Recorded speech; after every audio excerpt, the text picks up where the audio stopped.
Assalamualaikum warahmatullahi wabarakatuh. Perkenalkan, nama saya Bagus Dewantoro dari kelasan 08 TPLM 001 Universitas Pamulang. Di sini saya akan mempresentasikan hasil kerja mata kuliah yang berjudul Undang-Undang Telekomunikasi dan Undang-Undang ITE.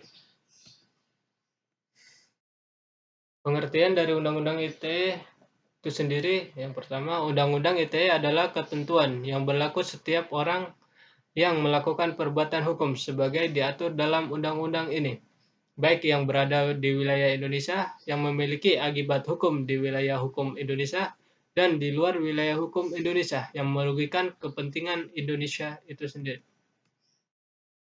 Mengapa Undang-Undang UU ITE diperlukan?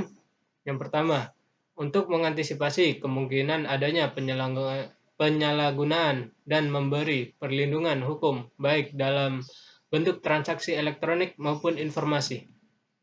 Tujuan dari Undang-Undang ITE, yang pertama, mencerdaskan kehidupan bangsa sebagai bagian dari masyarakat informasi dunia. Yang kedua, mengembangkan perdagangan dan perekonomian nasional dalam rangka meningkatkan kesejahteraan masyarakat.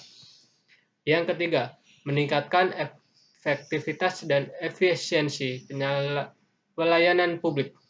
Yang keempat, membuka kesempatan seluas-luasnya kepada setiap orang untuk memajukan pemikiran dan kemampuan di bidang penggunaan dan pemanfaatan teknologi informasi seoptimal mungkin dan bertanggung jawab.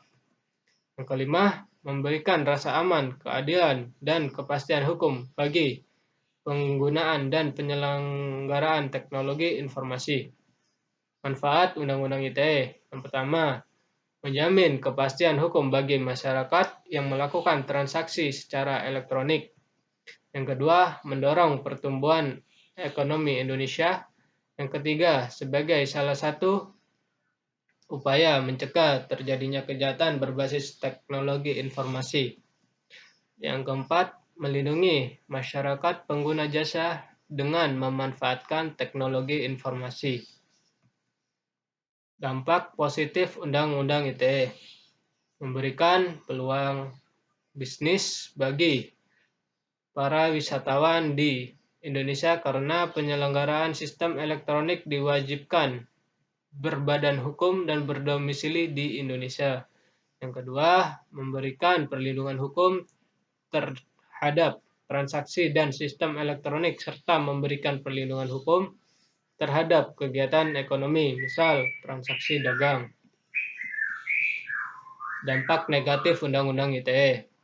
Undang-Undang ITE juga dianggap banyak oleh pihak bahwa undang-undang tersebut membatasi hak kebebasan berekspresi, mengeluarkan pendapat, dan menghambat kreativitas dalam berinternet. Keamanan ITE dan kejahatan ITE. Keamanan ITE dan kejahatan ITE selalu beradu dalam berbagai persoalan terkait dengan informasi dan transaksi elektronik. Keamanan ITE telah disinggung pada beberapa pasal dalam Undang-Undang ITE tersebut. Berikut ini pasal-pasal yang dimaksud. Yang pertama, pasal 12 ayat 1 yang berbunyi, setiap orang yang terlibat dalam tanda tangan elektronik berkewajiban memberikan pengamanan atas tanda tangan elektronik yang digunakan.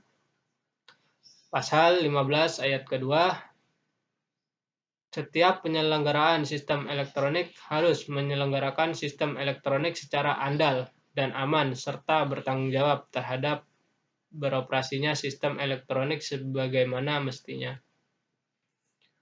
Undang-Undang ITE mengharuskan atau mewajibkan sistem elektronik yang diselenggarakan termasuk penggunaan tanda tangan elektronik berlangsung dengan aman. Kenyataannya masih banyak transaksi elektronik yang berlangsung tidak menggunakan sistem elektronik yang aman. Oleh karena itu, ketika dalam suatu perkara di pengadilan yang terkait penyelenggaraan berupa pengerusakan informasi dan atau dokumen elektronik serta sistem elektronik seperti tertuang pada pasal 30-33 dan pasal 35, maka hakim harus mempertimbangkan dua sisi, yaitu yang pertama, perbuatan si pelaku kejahatan dan mengakibatkan kerugian. Yang kedua, keamanan sistem elektronik yang diselenggarakan. Peraturan pemerintah dan 2 lembaga yang baru untuk Undang-Undang ITE. Pertama, lembaga sertifikasi. Kedua, tanda tangan elektronik. Penyelenggaraan sertifikat elektronik. Yang keempat, penyelenggaraan sistem elektronik. Yang kelima, penyelenggaraan transaksi elektronik. Yang ketujuh, penyelenggaraan nama domain. 8, tata cara interoperasi. Yang kesembilan, peranan pemerintah. Terima kasih dari saya. Sekian presentasi dari saya. Assalamualaikum warahmatullahi wabarakatuh.